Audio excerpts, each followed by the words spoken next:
Nilijifanya mvulana ili kusoma shule badala ya kaka yangu, lakini mara tu nilipoingia darasani nikamkosea mvulana anayehofiwa zaidi darasani. Alitaka kunipa shida, lakini ghafla akapigiwa simu na kutoka haraka darasani. Nilipomwona anatoka darasani bila kumjali mwalimu, nikagundua kuwa yeye sio mwanafunzi wa kawaida. Mwanafunzi mmoja akaniambia kwamba yeye ni mwana wa mkuu wa shule, kisha akanionya nisimchokoze tena. Lakini mambo yalikuwa ya ajabu, kwa sababu nguo nilizovaa kama mvulana zilinifanya nionekane mzuri sana. Mtu fulani akaweka picha yangu kwenye ubao wa matangazo. Wasichana wengi shuleni wakaanza kutaka namba yangu ya simu. Bila kujua nifanye nini, nikajificha kwenye chumba cha kubadilishia nguo na kumpigia kaka yangu simu arudi haraka shuleni. Lakini kaka yangu akasema hatarudi mpaka baada ya wiki moja.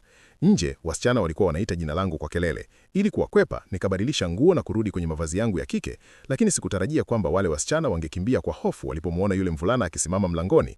Akaniuliza jina langu, lakini sikumjibu na nikaanza kuondoka. Hata hivyo, alionekana kufurahi kuniona tena. Siku hiyo, nikiwa nimevaa tena kama mvulana, nilitaka kwenda chooni, lakini sikujua ni choo gani niingie. Nilijaribu kuingia choo cha wavulana, lakini nilichokiona ndani kilinitisha sana, hivyo nikakimbia haraka kwenda choo cha wasichana. Lakini mara tu nilipofunga mlango wa kabati, wasichana wawili wakaingia wakinimtafuta.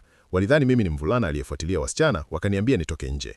Haraka nikatumia sauti yangu ya kike kusema kwamba mimi ni msichana, lakini hawakuniamini.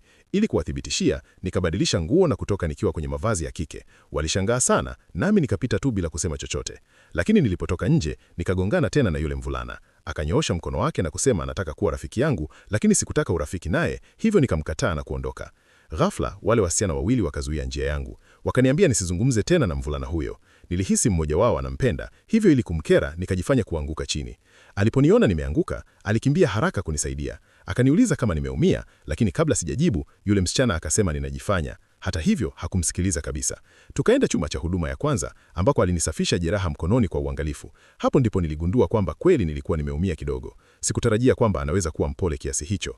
Nilipokuwa naondoka, akanipa tiketi ya sinema na kusema ni tiketi ngumu sana kupata na ana moja tu.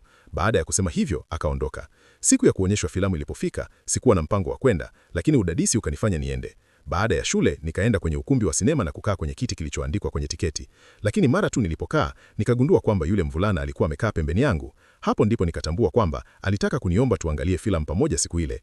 Lakini kwa sababu nilikuwa nimevaa kama mvulana, hakunitambua. Hata aliniuliza kwa nini nina tiketi hiyo. Ili kuficha siri yangu, nikamdanganya kwamba msichana anayenipenda ndiye aliyenipa tiketi hiyo.